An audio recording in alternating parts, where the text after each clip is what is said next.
Chapter 1: The Pattern Recognition. My name is Simon, and I was 32 years old when I finally realized I was still a child. Not literally, of course. On the surface, I had all the markers of successful adulthood. A good job as a software engineer in Denver, my own apartment, a car that was paid off, and what most people would consider a stable life. But emotionally, I was stuck somewhere around age 7, still desperately seeking approval from a woman who had been dead for 3 years. The realization hit me on a Tuesday evening when my girlfriend, Sarah, said something that shattered my carefully constructed world. "Simon, you don't need my permission to be happy. Stop acting like I'm your mother." She said it gently, without malice, but those words landed like a physical blow. I felt exposed, naked, like she'd seen something I'd been hiding even from myself. My immediate reaction was defensive anger, but as the evening wore on, her words echoed in my mind with uncomfortable truth. I spent that night lying awake, replaying every relationship I'd ever had. Romantic, professional, friendships. A disturbing pattern emerged.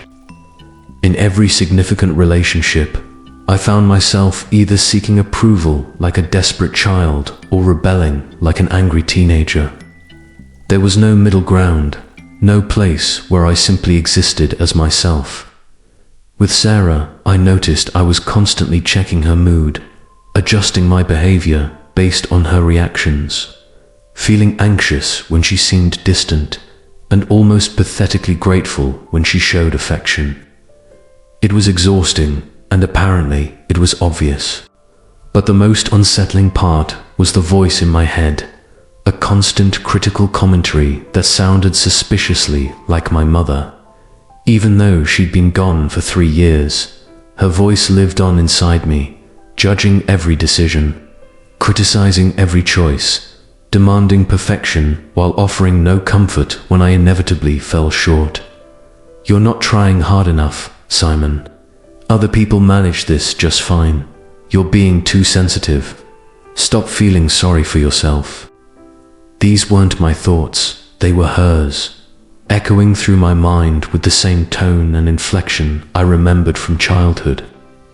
But I'd never consciously noticed this before Sarah's comment forced me to look. That night, I did something I'd never done before. I Googled, "Why do I still hear my mother's voice criticizing me?" What I found led me down a rabbit hole of psychology articles about something called the mother complex, a term coined by Carl Jung to describe how our early relationship with our mother creates unconscious patterns that continue to influence us throughout our adult lives. One article mentioned a psychologist in Texas named Dr. Walker Teddy, who specialized in helping adults heal from childhood emotional patterns. Something about his approach resonated with me. Instead of just talking about the problem, he focused on practical steps for breaking unconscious cycles. At 2 a.m., I sent him an email. "Dr. Teddy, I think I'm trapped in patterns I don't understand. Can you help?" His response came within hours. "Simon, recognizing the pattern is the first step. Most people spend their entire lives unconsciously repeating their childhood dynamics. You're already ahead of the game. Let's talk." Chapter 2: The Invisible Prison. 3 days later, I was on a video call with Dr. Walker Teddy, a man whose calm presence immediately made me feel both safe and seen. He had kind eyes and a way of listening that made me feel like he was hearing not just my words, but the emotions beneath them. "Simon," he began, "tell me about your relationship with your mother." The question should have been simple, but I found myself struggling to answer. How do you describe a relationship that was simultaneously loving and suffocating, supportive and critical, present and absent? "She loved me," I finally said, "but it always felt conditional, like I had to earn it by being perfect, by not causing problems, by making her proud."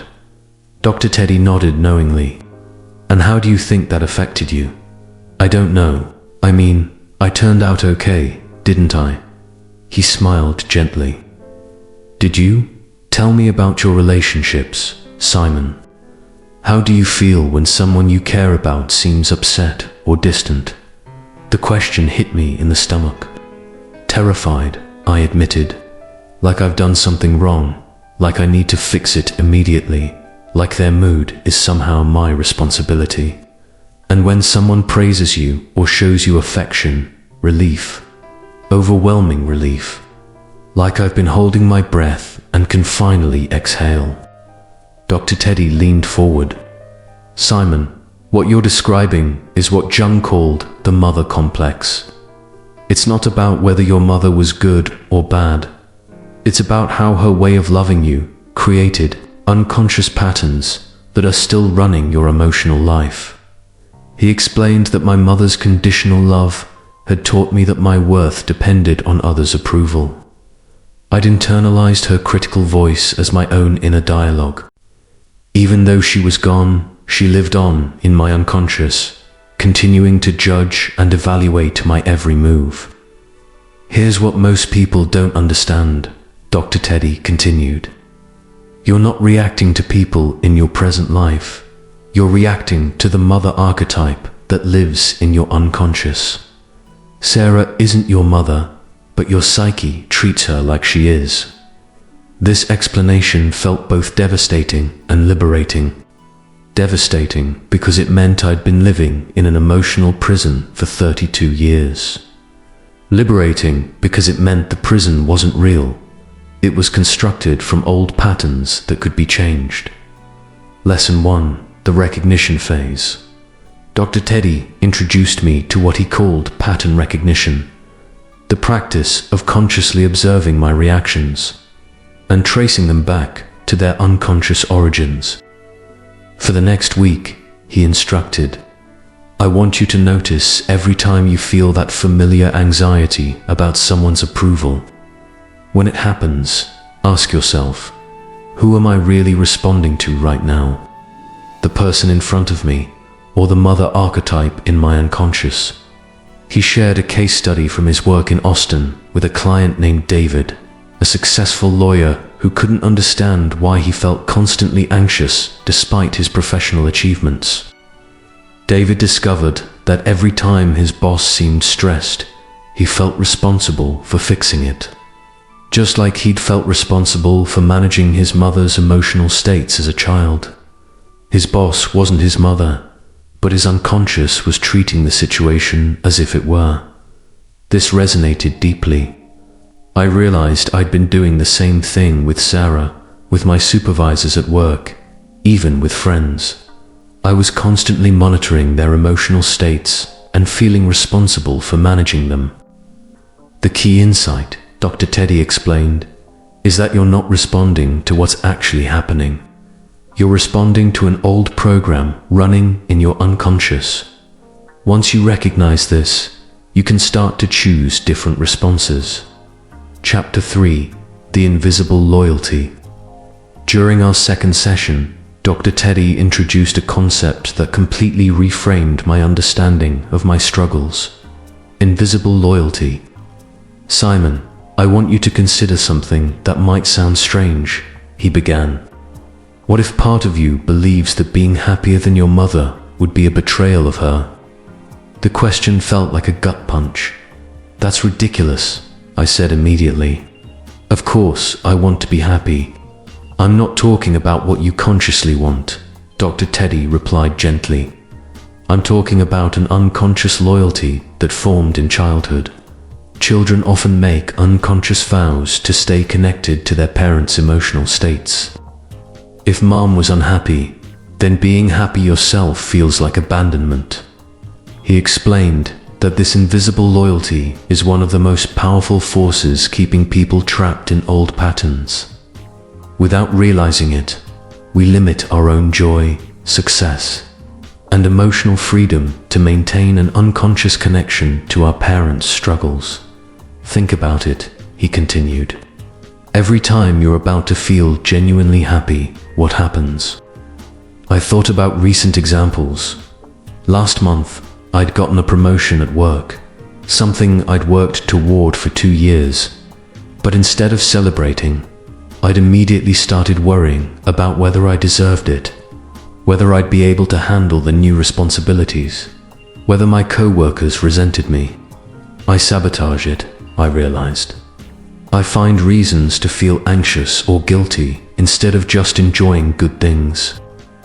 Exactly, because somewhere in your unconscious, you believe that if you're too happy, too successful, too free, you're being disloyal to your mother's memory. Dr. Teddy shared research from the University of Toronto showing that this pattern appears across cultures. Children unconsciously absorb their parents' limitations and carry them forward, even into adulthood. Your mother struggled with anxiety and self-criticism, he observed. And you've inherited those same patterns, not through genetics, but through unconscious loyalty. Part of you believes that if you heal completely, you're somehow betraying her. Lesson 2. Breaking the invisible vow. This revelation required what Dr. Teddy called rewriting the loyalty contract. You need to consciously release yourself from the unconscious vow you made to carry your mother's emotional patterns, he explained. This isn't about rejecting her or her memory. It's about honoring her by living the full life she gave you. He introduced me to a powerful exercise, writing a letter to my mother's memory, acknowledging the loyalty I'd carried and consciously choosing a different path. The letter was one of the most difficult things I'd ever written. Mum, I see now that I've been carrying your anxiety, your self-criticism, your fear of not being good enough. I thought this was love, but I realize now it's a prison. I want to honor you by becoming who you couldn't become. I want to heal what you couldn't heal. This isn't betrayal. This is the completion of your story through my life. Writing that letter felt like breaking an invisible chain I'd been carrying my entire adult life. Chapter 4. The Inner Critical Mother. 3 weeks into working with Dr. Teddy, I began to notice something that had been invisible before. The constant, critical commentary running in my head wasn't my voice, it was my mother's. You're late again, Simon. What's wrong with you? Everyone else seems to have their life together. Why can't you? You're being too emotional. Toughen up. You're not trying hard enough. This voice was so familiar, so constant, that I'd assumed it was just normal self-reflection. But Dr. Teddy helped me understand that this was actually an internalized mother figure, a psychological construct that had taken up residence in my mind. Simon, that critical voice isn't you, he explained during our 4th session. It's what Jung called an internalized parent, imago, a psychological representation of your mother that continues to function in your unconscious. He shared a case study from his work with Emma, a teacher from Vancouver who'd struggled with perfectionism and self-criticism for years. Emma discovered that every time she made a mistake, she heard her mother's voice saying, "How could you be so careless?" This voice was so automatic, so familiar, that she thought it was her own conscience. But it was actually an old recording playing in her head. Dr. Teddy explained that children internalize their parents' voices as a way of staying connected to them and maintaining their guidance even when they're not physically present. But these internalized voices often become distorted, taking on only the critical or controlling aspects of the parent. The goal isn't to silence this voice, he clarified, but to recognize it as separate from your authentic self. Once you can distinguish between your mother's internalized voice and your own inner wisdom, you can choose which one to listen to. Lesson 3. Dialogue with the Internal Mother. Dr. Teddy taught me a technique called conscious dialogue, literally having conversations with the internalized mother voice to understand its origins and transform its function. When the critical voice appeared, instead of automatically accepting its judgment, I learned to respond. I hear you, but whose voice is this really? What are you trying to protect me from? How old do you think I am right now? The results were surprising. Sometimes the voice would soften, revealing that it was trying to protect me from disappointment or rejection. Other times, I could clearly hear my mother's actual words and tone, unchanged from childhood. The key, Dr. Teddy explained, is to relate to this voice with compassion but also with boundaries. You can acknowledge its concern without letting it control your life. I practiced responding to the critical voice the way I would respond to an anxious friend. I understand you're worried, but I'm an adult now. I can handle this situation. Thank you for your concern, but I've got this. This practice began to change my entire internal landscape. Instead of being at the mercy of constant self-criticism, I became the conscious mediator of my own inner dialogue. Chapter 5: The Self-Abandonment Pattern.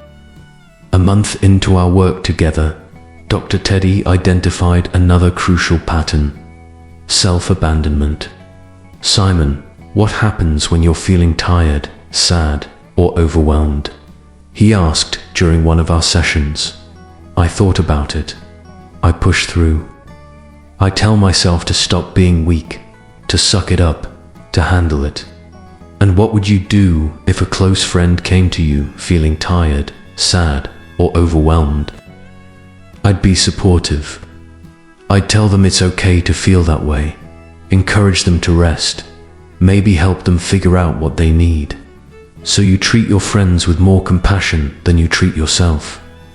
The observation hit me like a revelation. I'd learned in childhood that my emotional needs were secondary to maintaining stability and earning approval.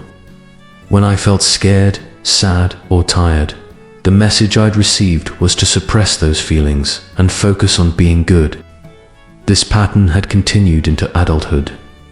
I was constantly abandoning my own emotional needs in favor of what I thought others wanted or expected from me. Dr. Teddy explained that this self-abandonment is one of the most common results of the mother complex. When children don't receive consistent emotional attunement, they learn to abandon themselves rather than risk losing their parents' love. He shared research from the University of British Columbia showing that people who experienced emotional neglect in childhood often struggle with self-care and emotional regulation as adults. The solution, Dr. Teddy explained, is to become the nurturing parent to yourself that you needed as a child. This isn't self-indulgence. It's essential emotional development that got interrupted in childhood. Lesson 4: Reparenting yourself. Dr. Teddy introduced me to the concept of conscious reparenting, deliberately providing myself with the emotional care and support I'd missed in childhood. This involved several practices, emotional check-ins. Several times a day, I would pause and ask myself, how am I feeling right now? What do I need? Self-compassion, when I made mistakes or felt overwhelmed. Instead of self-criticism, I practiced speaking to myself with the same kindness I'd show a good friend. Boundary setting. I began saying no to requests that would exhaust or overwhelm me, even when it meant disappointing others. Comfort and care. When I felt sad or scared, instead of pushing through, I would comfort myself the way a loving parent would comfort a child. The most powerful part of this practice was learning to distinguish between what I actually needed and what I thought I should need based on old patterns. Real self-care, Dr. Teddy explained, isn't about getting what you want. It's about getting what you need for genuine emotional health and growth. Chapter 6: The Ripple Effect. 6 months into my work with Dr. Teddy, the changes in my life were becoming undeniable. My relationship with Sarah had deepened dramatically as I stopped seeking her approval and started showing up as my authentic self. Instead of constantly monitoring her moods and trying to manage her emotions, I was able to be present with her without taking responsibility for her feelings. At work, I found myself speaking up more in meetings, advocating for my ideas, without the paralyzing fear of criticism that had previously held me back. I'd even negotiated a significant raise, something I never would have had the confidence to do before. But the most profound change was internal. The constant anxiety that had been my baseline for as long as I could remember was gone. Not because my life had become easier, but because I was no longer carrying the emotional weight of trying to earn love through perfect performance. Dr. Teddy helped me understand that these changes were creating ripple effects in my relationships and environment. When you stop seeking approval and start living authentically, he explained, it gives others permission to do the same. You become a catalyst for emotional honesty in your environment. I noticed this with my younger brother, Jake, who had always been even more anxious and people-pleasing than I was. As I shared some of what I was learning, he began questioning his own patterns and eventually started his own therapy journey. Lesson 5: Breaking Generational Patterns. Dr. Teddy introduced me to research, showing how emotional patterns get passed down through families for generations. Trauma and dysfunction aren't just individual problems, he explained.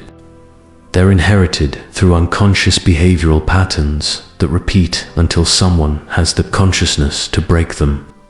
He shared a case study from his work with a family in Dallas, where 4 generations of women had struggled with anxiety and perfectionism. When the mother in the current generation began healing her relationship with the internalized critical voice, her teenage daughter's anxiety also began to improve, even though the daughter wasn't in therapy. This concept gave my healing journey a sense of purpose beyond just my own well-being.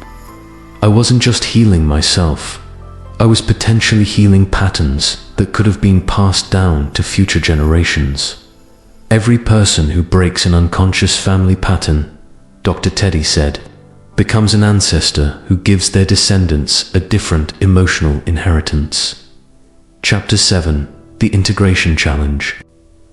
8 months into my healing journey, I hit what Dr. Teddy called the Integration Challenge. Just when I thought I'd mastered these new patterns, a major stressor tested everything I'd learned. My company underwent a massive restructuring, and my position was eliminated. Suddenly, I was unemployed for the first time since college, facing financial uncertainty and an unclear future. My immediate reaction was to fall back into old patterns. The critical voice returned with a vengeance. This is your fault. You should have seen this coming. You're not good enough. Everyone else will land on their feet, but you won't. I felt the familiar spiral of anxiety and self-blame beginning to take hold. But this time, something was different. I recognized what was happening. During an emergency session with Dr. Teddy, I was able to articulate my experience. I can see the old patterns trying to take over, but they don't feel as real as they used to. It's like watching a movie I've seen before. That awareness is everything, Dr. Teddy responded. You're not being overwhelmed by unconscious patterns anymore. You're consciously experiencing them, which means you can choose your response. He helped me understand that healing isn't a linear process. You don't graduate from having a mother complex, he explained. You develop the awareness and tools to recognize when it's influencing you and choose different responses. Lesson 6: Conscious response versus unconscious reaction. This crisis became an opportunity to practice what Dr. Teddy called conscious responding instead of unconscious reacting. Instead of panicking and desperately applying for any available job, my old pattern, I took time to consider what I actually wanted in my next role. Instead of accepting the critical voice's narrative that this setback proved my inadequacy, I was able to see it as an opportunity for growth and redirection. I used the job search process to practice new behaviors, networking without desperation, interviewing from authentic confidence rather than people-pleasing, and negotiating from self-worth rather than gratitude for any opportunity. The result was that I landed a position that was not only better paying than my previous job, but also more aligned with my values and interests. More importantly, I navigated the entire process without abandoning myself or falling into old patterns of anxiety and self-criticism. Chapter 8: The Teaching Moment. A year after beginning my work with Dr. Teddy, I found myself in an unexpected role, helping others recognize their own complex patterns. It started when my colleague Marcus confided in me about his struggles with his perfectionism and chronic anxiety. As he described his experiences, I could see the same patterns I'd struggled with reflected in his story. "Marcus," I said, "has anyone ever talked to you about the mother complex?" That conversation led to Marcus beginning his own therapy journey. Within months, he was sharing what he was learning with his girlfriend, who recognized similar patterns in herself. Dr. Teddy helped me understand that this teaching role was a natural part of the healing process. When you've integrated these insights, he explained, you naturally become a source of healing for others. Not because you're trying to fix anyone, but because your own healing creates space for others to recognize their patterns. He shared research from the University of Melbourne, showing that individuals who've healed from childhood, emotional patterns often become informal mentors and catalysts for healing in their communities. This is how generational healing actually happens, Dr. Teddy said. Not through grand gestures, but through individuals who've done their own work and can recognize the signs in others. Lesson 7. The authentic relationship. One of the most surprising developments was how my relationship with my mother's memory transformed. Instead of carrying her critical voice or feeling guilty about surpassing her limitations, I developed what Dr. Teddy called an authentic relationship with her legacy. I began to see her not as the perfect or terrible mother of my childhood fantasies, but as a human being who had done her best with her own limitations and wounds. I could appreciate what she had given me while also choosing not to inherit her anxieties and self-criticism. The goal isn't to reject your mother or pretend she didn't influence you, Dr. Teddy explained. It's to have a conscious, adult relationship with her legacy, keeping what serves your growth and releasing what doesn't. This shift allowed me to honor her memory while living my own life. I could feel grateful for her sacrifices while not feeling obligated to repeat her limitations. Chapter 9. The Ongoing Practice. 18 months after my first session with Dr. Teddy, I realized that healing from the mother complex isn't a destination. It's an ongoing practice of consciousness and choice. I still occasionally catch myself seeking approval or falling into self-criticism. But now these moments are information rather than identity. When I notice old patterns arising, I can address them quickly rather than being unconsciously controlled by them. Dr. Teddy helped me develop what he called maintenance practices, daily habits that support continued emotional health and awareness. Morning check-ins, starting each day by asking myself what I need and how I can care for myself that day. Boundary practices, regularly assessing my commitments and relationships to ensure they align with my values rather than my people-pleasing patterns. Emotional processing, creating regular time and space to feel and process emotions, rather than immediately jumping into problem-solving or self-improvement. Inner dialogue monitoring, staying aware of my internal self-talk and intervening when the critical mother voice tries to take control. These practices weren't burdensome, they were liberating. They allowed me to stay connected to my authentic self, rather than drifting back into unconscious patterns. Chapter 10. The Generative Life. 2 years after beginning this journey, my life looked very different, not just in external circumstances, but in the quality of my daily experience. I was in a relationship with Sarah that was based on mutual respect and genuine intimacy rather than dependency and approval seeking. We'd both grown enormously through my healing process, and our connection had deepened as I became more authentic and emotionally available. Professionally, I'd started my own consulting business, something I never would have had the confidence to do while trapped in patterns of self-doubt and approval seeking. The work was challenging but fulfilling, and I was able to serve clients from a place of genuine expertise rather than desperate people-pleasing. But the most significant change was internal.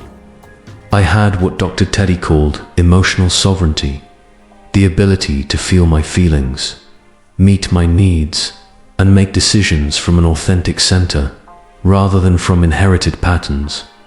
The ripple effect continues.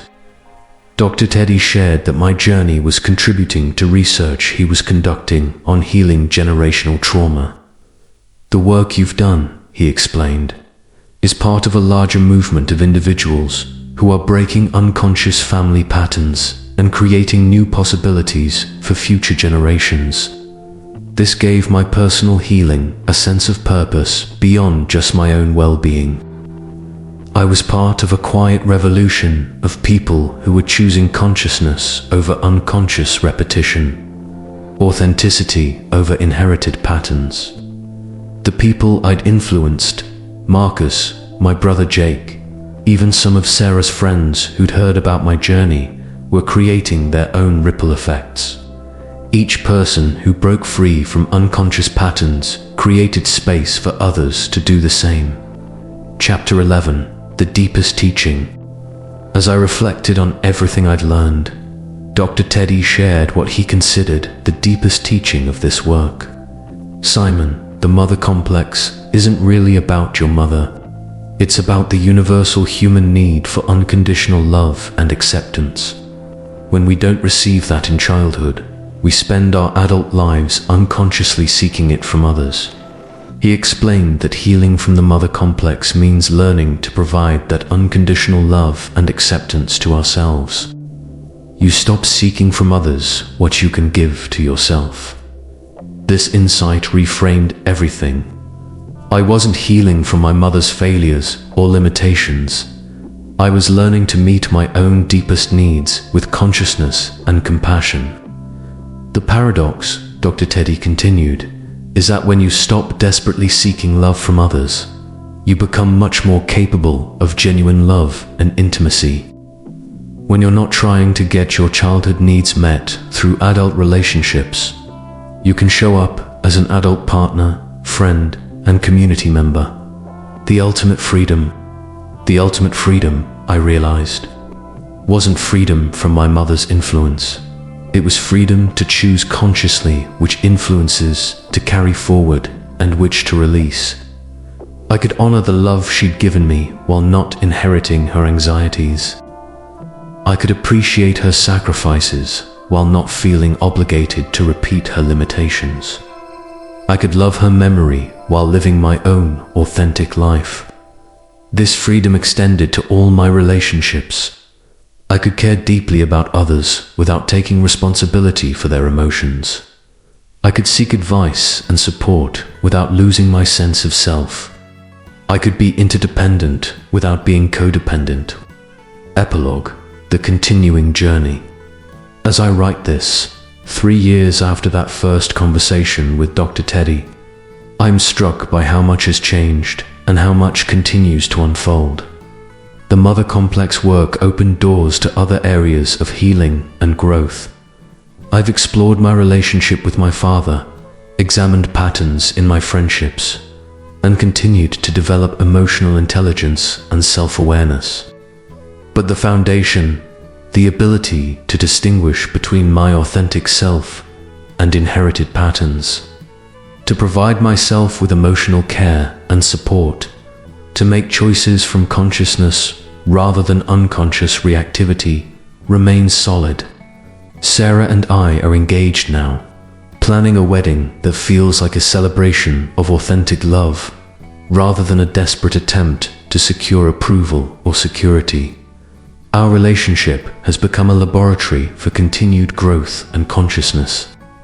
My business is thriving, built on the foundation of authentic expertise and genuine service, rather than people-pleasing and approval-seeking. I work with clients who value my input because I'm no longer afraid to disagree with them when necessary. But perhaps most importantly, I've developed what Dr. Teddy calls emotional resilience. The ability to navigate life's challenges without abandoning myself or falling into old patterns. The message for others. If there's one message I want to share with anyone who recognizes themselves in this story, it's this. The patterns that run your life can be changed, but only when they're brought into consciousness. You don't have to spend your entire life unconsciously repeating your childhood dynamics. You don't have to carry your mother's limitations as your own. You don't have to seek from others what you can learn to give yourself. The work isn't easy, and it's not quick, but it's possible. And the freedom on the other side, the ability to live from your authentic self, rather than from inherited patterns, is worth every difficult conversation with your unconscious. The ongoing practice, healing from the mother complex, isn't a one-time achievement. It's an ongoing practice of consciousness, self-compassion, and authentic choice. Some days, I still catch echoes of old patterns. Some situations still trigger my approval-seeking or self-critical tendencies. But now these moments are information rather than identity. They're opportunities to practice conscious response rather than unconscious reaction. The difference is that I'm no longer at the mercy of these patterns. I have tools, awareness, and support systems that allow me to navigate challenges from an adult center rather than from childhood wounds. The final truth Dr. Teddy shared with me was this. You will never completely heal from having a mother complex because you will always have had a mother. But you can transform your relationship to that complex from unconscious repetition to conscious choice. This perspective removed the pressure to achieve some perfect state of healing, and instead framed the work as an ongoing practice of awareness and growth. The mother who raised me continues to influence me, but now that influence flows through my consciousness rather than through my unconscious. I can choose which aspects of her legacy to carry forward and which to transform. And in making those conscious choices, I'm not just healing my own life, I'm creating new possibilities for anyone whose life I touch. I'm becoming an ancestor who gives future generations a different emotional inheritance. The journey from unconscious repetition to conscious choice is the most important work any of us can do. Not just for ourselves, but for everyone whose life we influence. Your mother's voice doesn't have to be your voice. Her limitations don't have to be your limitations. Her pain doesn't have to be your inheritance. The pattern can end with you. The healing can begin tonight.